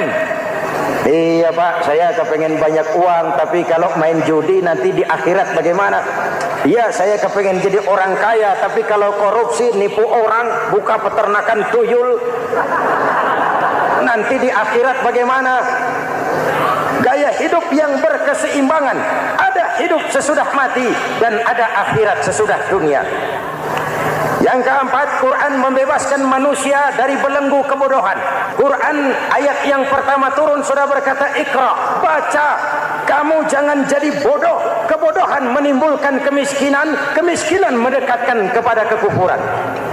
Yang kelima, ini kado buat ibu-ibu. Quran mengangkat harkat, derajat dan martabat kaum wanita. Sebelum Quran turun, sebelum Islam datang, nasib wanita sangat menyedihkan. Dilahirkan hanya untuk melahirkan. Kalaupun berperan, peranannya tidak lebih segitiga. Dapur, sumur, kasur. Kasur, sumur, dapur. Dapur, sumur, kasur. Wanita dilecehkan, sekadar alat pemuas nafsu. Datang Islam, Rasul terenyuh, An-nisa imadul bilad. Wanita adalah tiangnya negara. Jikalau baik wanita, baik negara. Jikalau rusak wanita, hancur negara. Karena wanita, negara jaya. Betul? Karena wanita, negara hancur. Betul? Maka wanita adalah bidadari yang kadang-kadang setan. Kadang-kadang.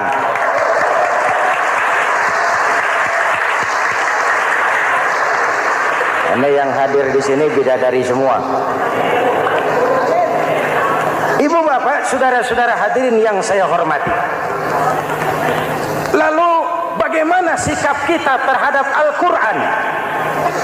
Quran sendiri menjelaskan, "Tsumma awrasnal kitaba allazina istafaina min ibadina." Kemudian kami wariskan kitab Al-Quran yang kami pilih buat hamba-hamba kami yang terpilih.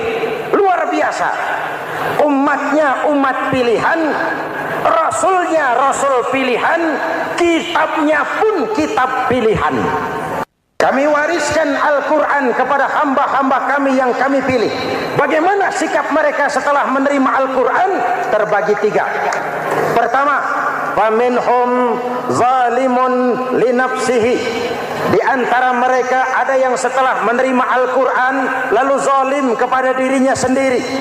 Diterimanya Al-Quran dengan lidahnya, tapi ditolak dengan perbuatannya. Mulutnya menjunjung Al-Quran, perbuatannya menginjak Al-Quran. Quran bilang ke barat, dia pergi ke timur. Quran bilang ke selatan, dia berangkat ke utara. Quran bilang haram, dia terjang.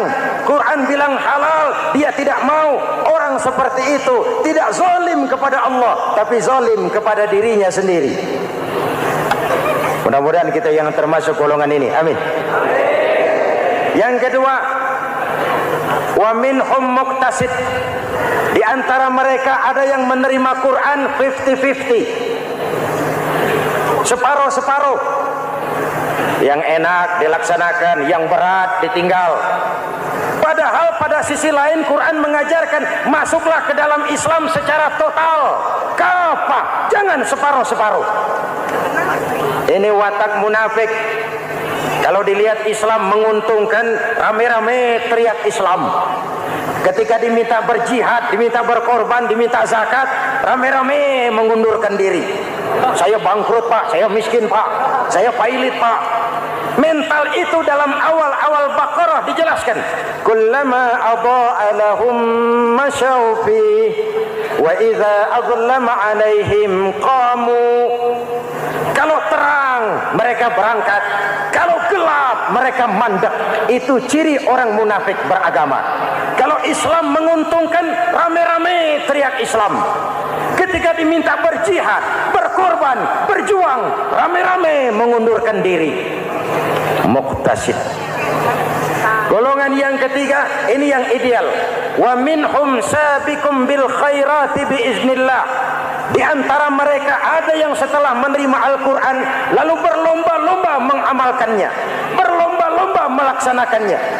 Jangan sampai yang baca Quran dengan suara merdu dapat piala, yang mengamalkan Quran dengan konsekuen dapat penjara.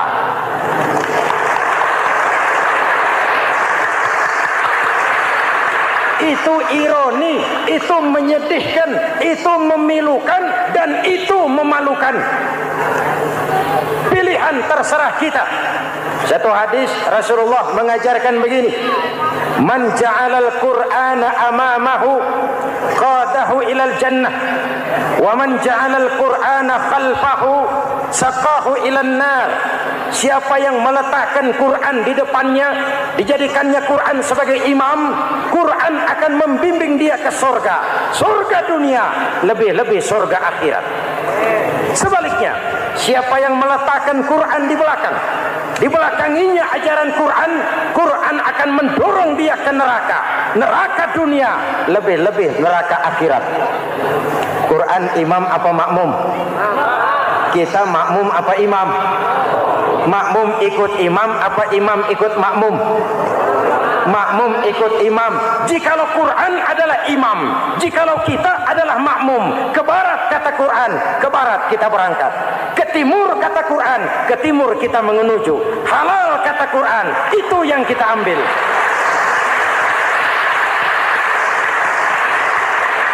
Mari kita jadikan Ramadan sebagai bulan di mana sedikit demi sedikit kita berupaya kembali menjadi generasi yang Qurani.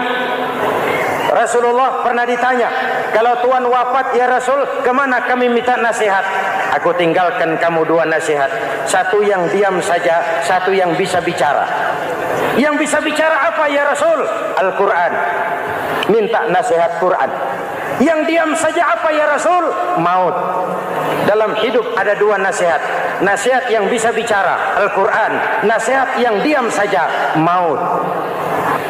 Mau dagang, minta nasihat Quran.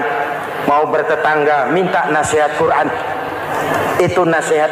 Nasihat yang kedua, diam saja, tahu-tahu datang maut. Makanya anggap ini Ramadan terakhir yang diberikan Allah kepada kita, karena tahun depan tidak ada jaminan kita bertemu Ramadan. Manfaatkan 10 yang akhir untuk meningkatkan nilai ibadah kita kepada Allah Subhanahu wa taala. Pada pertemuan kali ini secara khusus kita akan membicarakan tentang puasa ini. Kita akan mulai dari yang pertama, puasa sunnah. Sebagaimana yang kita maklum, sunnah adalah satu perbuatan yang apabila kita kerjakan berpahala, tapi apabila kita tinggalkan tidak merupakan dosa. Hanya saja ia merupakan barometer dan ukuran daripada orang-orang yang cinta kepada sunnah itu sendiri. Ada banyak jenis puasa sunnah ini. Yang pertama, puasa sunnah di bulan Muharram. Rasulullah sallallahu alaihi wasallam bersabda, "Afdhalus siyami ba'da Ramadan syahrullahil Muharram, wa afdhalus salati ba'dal fariḍah salatul lail." Diriwayatkan oleh Muslim dari Abi Hurairah.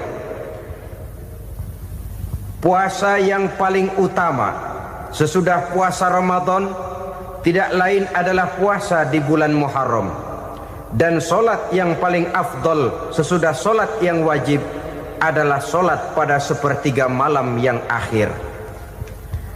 Puasa di bulan Muharram merupakan puasa sunnah dan mempunyai nilai yang sangat besar dalam pandangan Allah Subhanahu wa ta'ala. Buat mereka yang mampu melaksanakan puasa sunnah di bulan Muharram ini, boleh melaksanakannya selama 10 hari. Hari yang pertama, boleh juga 3 hari saja, atau setidak-tidaknya 1 hari daripada bulan Muharram. Yang kedua, puasa 10 hari daripada bulan Zulhijjah. Karena bulan Zulhijjah ini memang termasuk bulan yang dimuliakan oleh Allah Subhanahu wa taala. Pertama, di sana ada hari Tarwiyah, ada hari Arafah, ada hari kurban, ada talbiyah, ada pelaksanaan haji dengan segala manasiknya. Maka puasa sunnah di bulan Zulhijjah merupakan amalan yang sangat utama dan besar pahalanya dalam pandangan Allah Azza wa Jalla. Sebagian ulama menjelaskan, man shoma hazihil ayyam akramahullahu bi asyri asya'in. Siapa orang yang melaksanakan ibadah puasa sunnah pada hari-hari 10 di bulan Zulhijjah ini, Allah Subhanahu wa taala akan memuliakannya dengan 10 macam perkara. Saudara, ini keuntungannya. Yang pertama, orang yang puasa di hari-hari 10 bulan Zulhijjah diberikan al-barakah fi umrihi, diberikan keberkahan pada umurnya. Setiap kita ingin memperoleh umur yang berkah. Umur yang berkah itu yang bagaimana? Apa yang jumlahnya panjang? Mungkin. Tetapi yang jelas, umur yang berkah ini adalah umur yang bisa dipertanggungjawabkan di hadapan Allah Subhanahu wa taala.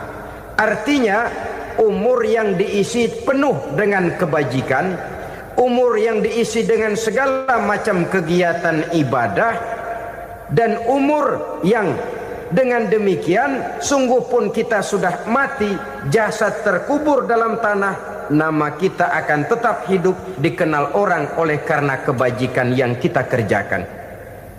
Saya kira akan lebih merupakan azab ketimbang nikmat kalau orang diberikan umur panjang tapi hanya untuk menumpuk-numpuk dosa saja. Kan lebih baik mana? Umur pendek banyak pahala, umur panjang banyak dosa. Lebih baik mana? Saya yakin yang paling baik tentu umur panjang banyak pahala. Paling sial umur pendek dosa melulu. Sudah diberikan umur pendek, tidak seberapa, dosa berlipat ganda. Itu kalau orang kampung bilang tekor namanya. Rugi. Umur pendek hanya untuk menumpuk-numpuk dosa. Boleh jadi kalau umat-umat zaman dulu, saudara, mereka diberikan umur panjang. Nabi Adam, kita tahu Nabi Adam itu 2000 tahun umurnya. Nabi Nuh 950 tahun. Umatnya ya rata-rata segitu itu. Nah, kalau mereka misalnya punya umur 800 tahun, lalu 200 tahun mereka melakukan dosa, kan masih punya restan 600 tahun untuk taubat.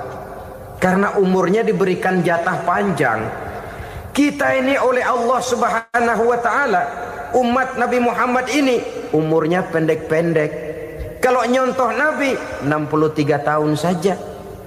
Kalau diberikan 70 tahun umur kita sekarang, itu sudah dapat jatah lebih 7 tahun.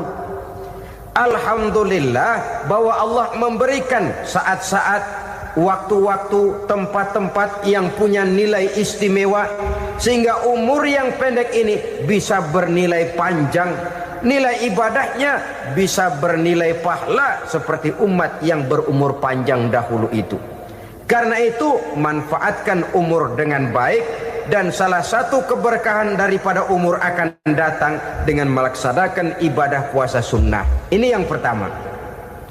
Yang kedua, az-ziyadatu fi malihi, berikan tambahan hartanya, menjadi orang kaya. Kaya apa? Kaya hati setidak-tidaknya. Karena dengan tekun dan rajin melaksanakan ibadah puasa, yang segera tertanam dalam jiwa seseorang merasakan cukup di dalam kehidupan. Itulah dia orang yang paling kaya, orang yang hidupnya paling cukup. Kalau orang sudah merasa cukup dalam hidupnya, maka itulah dia orang yang kaya. Saudara-saudara kaum muslimin rahimakumullah, puasa sunnah memberikan tambahan harta, usahanya berkembang, dengan demikian membawa keberkahan, hartanya makin bertambah, akan menunjang ibadahnya kepada Allah, lebih memantapkan dan membawa ketenangan dalam hidupnya. Itu termasuk berkahnya melaksanakan puasa sunnah itu. Yang ketiga, al-hifzu fi iyalihi, diberikan penjagaan, perlindungan terhadap keluarganya.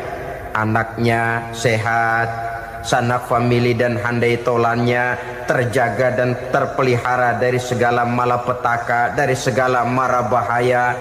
Kesehatannya terjamin dan terpelihara. Itu sudah merupakan modal yang sangat besar di dalam kita mengarungi kehidupan.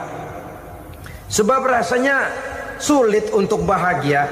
Duit kita banyak sekali. Usaha kita selalu mendatangkan untung yang berlipat ganda.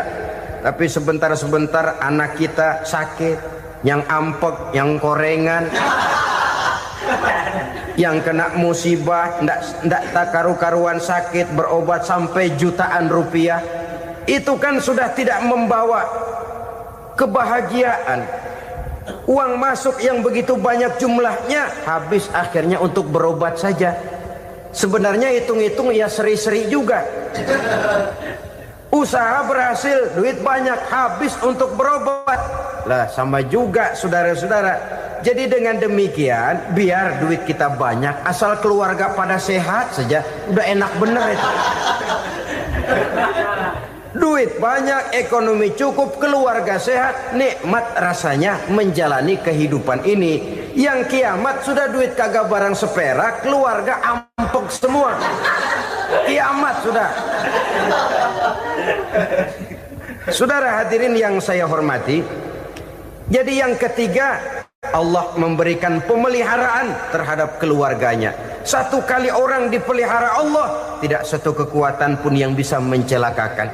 Satu kali orang disengsarakan Allah, tidak satu tenaga pun yang mampu menyelamatkannya. Itulah sebabnya perlindungan Allah, pemeliharaan Allah terhadap diri dan keluarga sangat kita perlukan di dalam kehidupan ini. Dengan melaksanakan ibadah puasa, kita mendekatkan diri kepada Allah. dengan dekat kepada Allah, maka Allah pun dekat kepada kita. Sehingga dalam hadis qudsi dikatakan, ta'arraf ilallahi firraha ya'rifka fi syiddah. Ingatlah kepada Allah di waktu kamu senang, agar Allah ingat kepada kamu di waktu kamu susah. Yang kita laksanakan kadang-kadang sebaliknya. Waktu susah kita ingat Allah, waktu senang kita lupa Allah. Akhirnya nanti pada waktu kita melarat, kebelangsak, susah dan sebagainya, pertolongan tidak akan datang kepada kita. Benar, ta'arraf ilallah firraha ya'rifka fi syiddah. Ingatlah kepada Allah di waktu kamu susah, ingatlah kepada Allah di waktu kamu senang, agar Allah ingat kepadamu di waktu kamu mendapat kesusahan. Umumnya watak manusia memang kalau sudah dapat susah, ingat kepada Allah. Waktu duduk, waktu berbaring, sambil tidur, dalam segala keadaan Allah disebutnya, Allah dimintakan pertolongannya. Tapi dikala dia berada pada posisi di atas angin, merasa senang, bahagia, Allah terlupakan. Saudara-saudara kaum muslimin, itu yang ketiga. Yang keempat, at-takfiru li sayyiatihi. Orang yang melaksanakan puasa sunnah itu diampuni segala dosa dan kesalahan yang telah dilakukannya. Dan yang kelima, at-tad'ifu li hasanatihi. Diberikan balasan yang berlipat ganda dari segala kebaikan yang dikerjakannya. 1 berbalas 7, 7 bisa berbalas 10, 10 masih berbalas 100, masih ditambah dengan wallahu yudha'ifu liman yasha. Allah melipat gandakan pahala orang-orang yang dikehendakinya.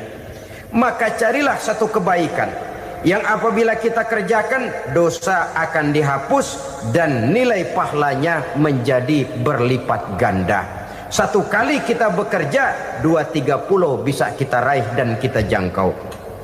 Yang keenam, orang yang melaksanakan puasa sunnah di bulan Zulhijjah, at-tashil li sakarati mautihi. Diberikan kemudahan pada saat menghadapi sakaratul maut. Maut a mysterious problem. Dia adalah pintu yang setiap orang pasti akan memasukinya.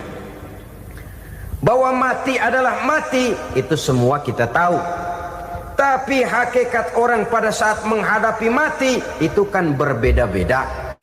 Ada yang matinya itu gampang sekali, persis orang tidur saja, tidak nampak gelisah, tidak bikin susah yang hidup, tidak gelimpangan di tempat tidur, persis seperti orang mau tidur saja. Ada yang sulit sekali menghadapi sakaratul maut, gelimpangan di tempat tidur, bikin bingung orang yang nunggu. Kadang-kadang seperti kerbau digorok lehernya. Saudara-saudara, sulit menghadapi sakaratul maut. Oleh karena itu Rasulullah sallallahu alaihi wasallam sering beliau itu kalau berdoa membaca Allahumma hawin alayya fi sakaratil maut. Ya Allah, mudahkan saya di dalam menghadapi sakaratul maut. Rasulullah saja, saudara, orang yang ibadahnya paling banyak, orang yang hatinya paling bersih, orang yang akhlaknya paling luhur, masih berdoa semacam ini. Mohon dimudahkan oleh Allah agar mudah menghadapi sakaratul maut. Apalagi kita, terus terang kita ini paling-paling kelas muhtalid, bangsa sama pahala mau sama dosa doyan. Lebih perlu lagi menghadapi sakaratul maut. Sehingga apabila malaikat maut datang menjemput nyawa kita, dimudahkan, jangan dibikin sulit, supaya mudah. Jadilah orang baik-baik. Biasanya kalau banyak yang mati, malaikat maut juga kali main-mainin dulu tuh orang, kutak-katik, ditakut-takutin dan segala macam. Saudara hadirin yang saya hormati, maka menghadapi sakaratul maut ini merupakan kunci. Apakah seseorang bisa husnul khatimah atau bisa su'ul khatimah? Salah satu jalan untuk memudahkan diri menghadapi sakaratul maut melaksanakan puasa sunnah di bulan Zulhijjah ini. Yang ketujuh, ad-diya'u li zulumati qabrihi, diberikan terang di alam kuburnya. Kubur, saudara tahu, saudara tentu sering lihat orang dimasukkan ke liang lahat, ditutup dengan papan, dinding ari kata kita di kampung, lalu diuruk lagi dengan tanah. Dalamnya liang lahat, gelapnya liang lahat, gelapnya diuruk dengan tanah, gelapnya di dalam kubur, tiga gelap yang menjadi satu. Bapak moyangnya gelap.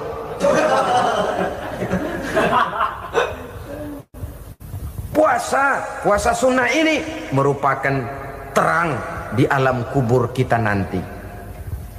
Yang kedelapan, at-tasqil limizanihi, diberikan keringanan pada timbangan di hari akhirat nanti. Bahwa setelah dibangkitkan dari kubur, setiap kita akan menghadapi perhitungan, akan ditimbang segala macam kebaikan dan segala macam kejahatan yang pernah kita lakukan di dalam kehidupan. Orang yang melaksanakan ibadah puasa sunnah, at-tasqilu limizanihi, diberikan keringanan timbangan hari akhiratnya nanti.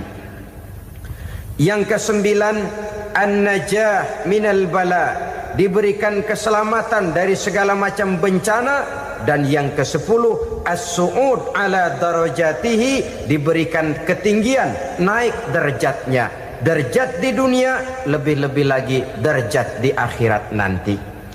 Ini keutamaan yang diberikan Allah Subhanahu wa ta'ala kepada mereka yang melaksanakan ibadah puasa 10 hari di bulan Zulhijjah menurut penjelasan sebagian dari para ulama kita.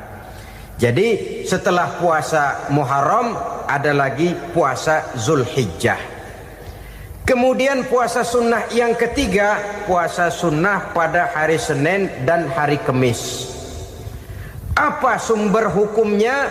Diriwayatkan oleh Imam Muslim dari Abi Qatadah, Rasulullah sallallahu alaihi wasallam ditanya tentang puasa pada hari Senin. Kenapa Rasul melakukan itu? Beliau menjawab, zalika yaumu wulidtu fihi wa yaumu bu'istu au unzila alayya fihi. Hari Senin itu adalah hari di mana aku dilahirkan dan hari di mana aku dibangkitkan. Wahyu pertama turun kepadaku pun pada hari itu. Maka sunnah melaksanakan puasa pada hari itu. Adapun hari Kamis, ada hadis yang diriwayatkan oleh Imam Turmuzi dari Abi Hurairah, Nabi bersabda, tu'radul a'malu yaumul isnaini wal khamisi fa uhibbu ay yu'radu amali wa ana sha'im. Disetor amal setiap manusia pada hari Senin dan pada hari Kamis. Maka aku ingin, kata Nabi, agar pada saat amalku disetor itu aku sedang puasa. Jadi malaikat itu menurut riwayat ini mencatat dan menyetorkan catatan amalan seseorang pada hari Senin, hari Kamis. Tiap hari Senin amalan kita disetor oleh malaikat.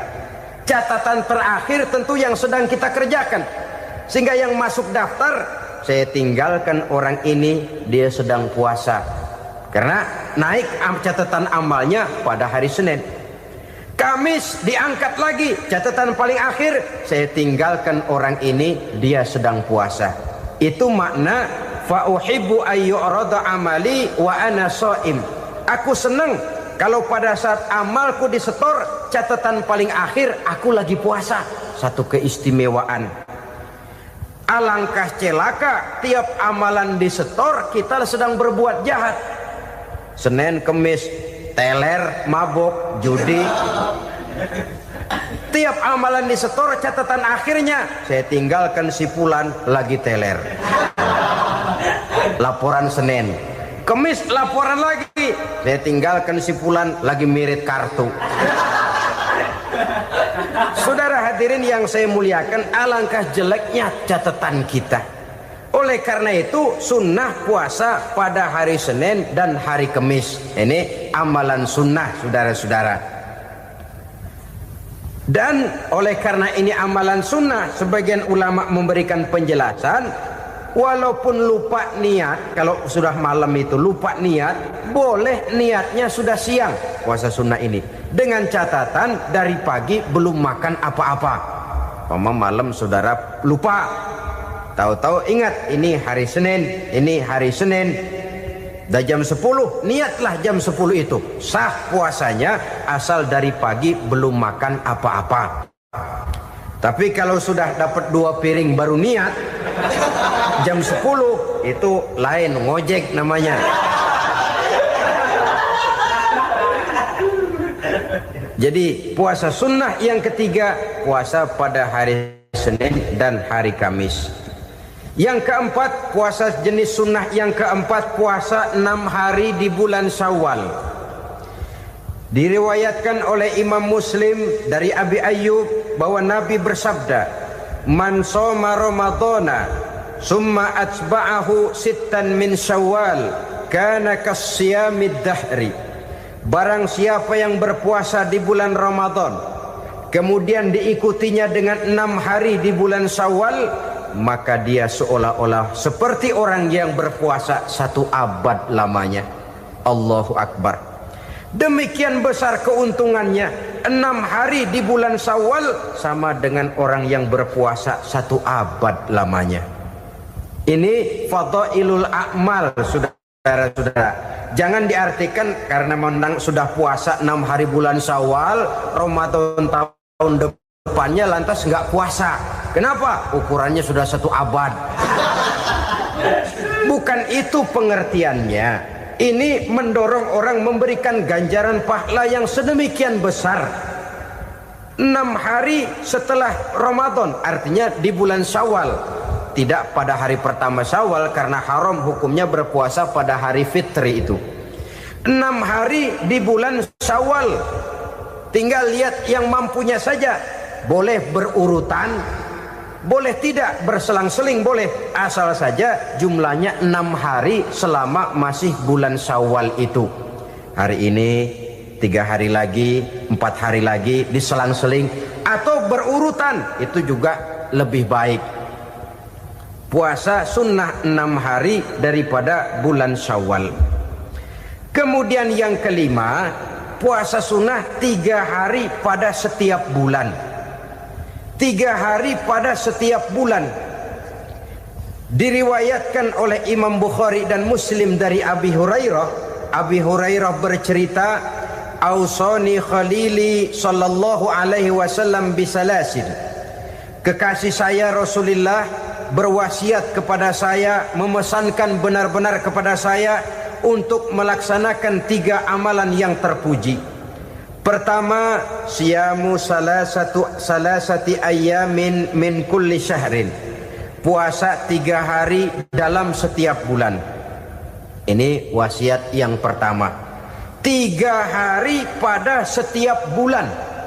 Tidak peduli bulan apa saja. Dalam artian ya bulan menurut perhitungan Islam ya. Muharram, Safar, Rabiul Awal, Rabiul Tsani, Jumadal Ula, Jumadil Akhir, Rajab, Sya'ban, Ramadan, Syawal, Zulqa'dah, Zulhijjah dan selanjutnya. 3 hari pada setiap bulan. Tanggalnya tanggal berapa saja. Lebih utama pada yang disebut Yaumul Bid, yaitu hari-hari di mana bulan menunjukkan purnama. Tanggal 13, tanggal 14 dan tanggal 15 pada setiap bulannya itu disunahkan melaksanakan puasa. Itu wasiat pertama, puasa 3 hari pada setiap bulan.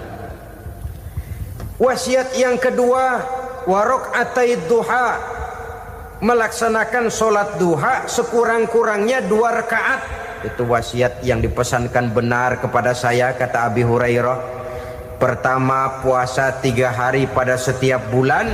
Yang kedua, usahakan jangan meninggalkan 2 rakaat minimal daripada sembahyang duha. Kita tahu sembahyang duha itu sembahyang sunnah di waktu pagi seketika matahari naik sepenggalahan. Sekurang-kurangnya 2 rakaat, sebanyak-banyaknya 8 rakaat. Di antara fadilah atau keutamaan daripada solat duha ini yaitu menyangkut masalah rezeki dan usaha. Kemudian wasiat yang ketiga, wa an utira qabla an anama. Beliau sangat berwasiat kepada saya untuk sholat witir sebelum tidur. Artinya sholat malam sebagai amalan sunnah di dalam kehidupan kita. Jadi saudara-saudara, dalam hidup ini kita akan selalu berbentur dengan keperluan. Kalau pada satu saat kita sudah sampai kepada tahap berpikir ini keperluan saya, tentu hal-hal semacam ini akan kita kerjakan. Kita belum tergerak melaksanakan ini semua oleh karena barangkali kita merasa belum memerlukannya. Karena itu marilah kita berusaha di samping melaksanakan puasa yang wajib juga melaksanakan puasa yang sunnah di dalam kehidupan kita. Ini jenis puasa-puasa yang sunnah. Kemudian yang kedua, ada macam puasa yang disebut puasa nazar. Hukum pelaksanaannya wajib apabila nazarnya sudah terwujud. Puasa nazar, puasa yang dikaitkan dengan suatu persoalan. Umpamanya, kalau saya lulus ujian, saya akan puasa 1 minggu lamanya.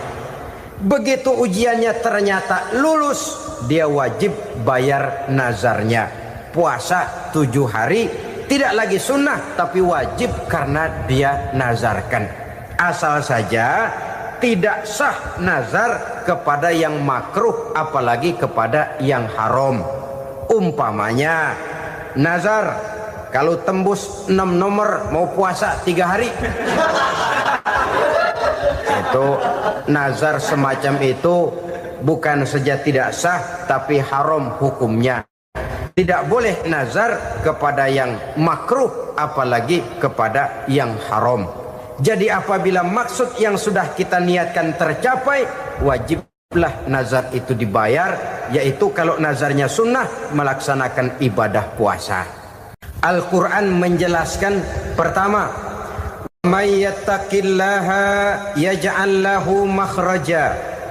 Barang siapa yang bertakwa kepada Allah Subhanahu wa taala, maka dia akan diberikan makhraja. Makhraja itu jalan keluar dari segala macam kesulitan. Jalan keluarnya ada saja. Menurut ukuran kemampuan dia tidak mungkin, mustahil, tidak bisa, mana mungkin. Tapi pada waktunya ada saja jalan keluarnya. Termasuk jenis yang yaj'al lahu makhraja. Orang yang bertakwa kepada Allah selalu diberikan jalan keluar dari segala kesulitan yang dihadapinya. Siapa sih orangnya yang tidak pernah sulit dalam hidup ini? Siapa orang yang tidak pernah mengalami kesulitan? Tapi kadang orang menilai itu kelihatannya hidupnya enak aja ya, kayaknya nggak pernah mengalami kesulitan. Sebenarnya bukan tidak pernah mengalami kesulitan, Allah selalu memberikan jalan keluar dari segala kesulitan yang dihadapinya. Lah kalau Allah yang memberikan jalan keluar, tentu sangat mudah sekali. Orang yang bertakwa diberikan jalan keluar dari segala macam kesulitan. Satu. Yang kedua, wa yarzuqhu min haitsu la yahtasib. Dia akan diberikan rezeki oleh Allah dengan jalan yang tidak disangka-sangka. Rezekinya datang dengan cara yang tidak disangka-sangka. Gajinya mungkin kecil tapi penghasilannya gede, kan itu yang penting.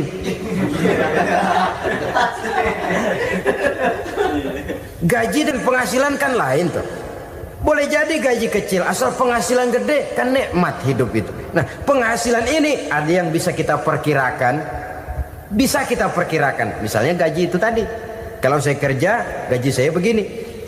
Ada rezeki yang masuk jenis min haitsu la yahtasib. Tidak kita sangka-sangka, tidak kita duga-duga, tahu-tahu ada saja rezeki. Datang orang bawa persoalan yang mendatangkan hasil. Sebab rezeki, jodoh, maut memang seperti bayangan. Kita uber-uber dia lari, kita diem dia diem. Kan gemesin itu.